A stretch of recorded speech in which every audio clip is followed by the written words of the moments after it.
ایک بیوی اپنے شوہر کو کہتی ہے، اگر تم مرد ہو تو مجھے طلاق دو، میں ایک سیکنڈ بھی تمہارے ساتھ نہیں رہ سکتی۔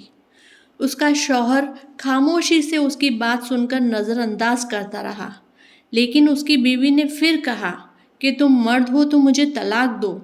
ہو سکتا ہے کسی چیز کی ناراضگی کی وجہ سے یہ سب کچھ اس کے منہ سے نکل رہا تھا، جبکہ بیوی بہت نیک سیرت والی اور اچھی عورت تھی، لیکن شوہر اس کی باتوں کو نظر انداز کرتا رہا۔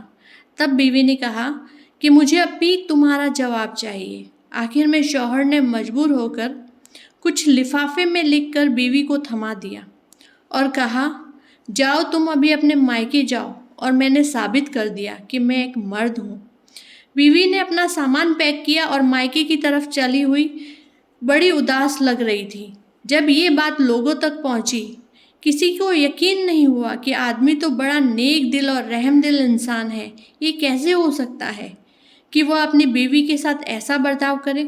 ادھر بیوی کے مائکے میں دن گزرتے گئے اور آہستہ آہستہ اس کے دل میں تنہائی آنے لگی۔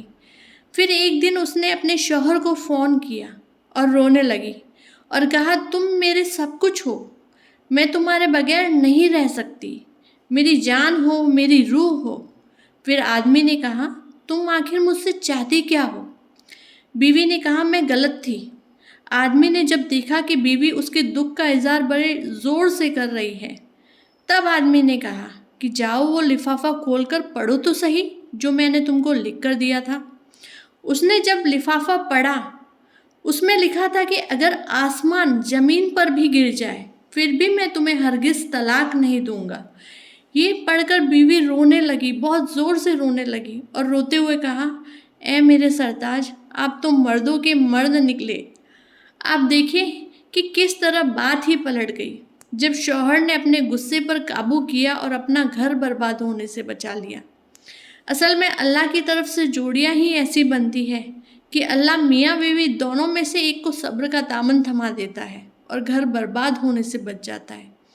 جب میاں بیوی بہت محبت کے ساتھ رہتے ہیں تو یہ محبت بہت سے لوگوں کو کھٹکتی ہے۔ یہ آج کی سچائی ہے اور ان کے بیچ میں آگ لگانے کی پرزور کوششیں کرتے رہتے ہیں۔ اللہ پاک ہر میاں بیوی کے رشتے کو بچائے تاکہ بچوں میں ان کا کبھی برا اثر نہ پڑے۔ آمین۔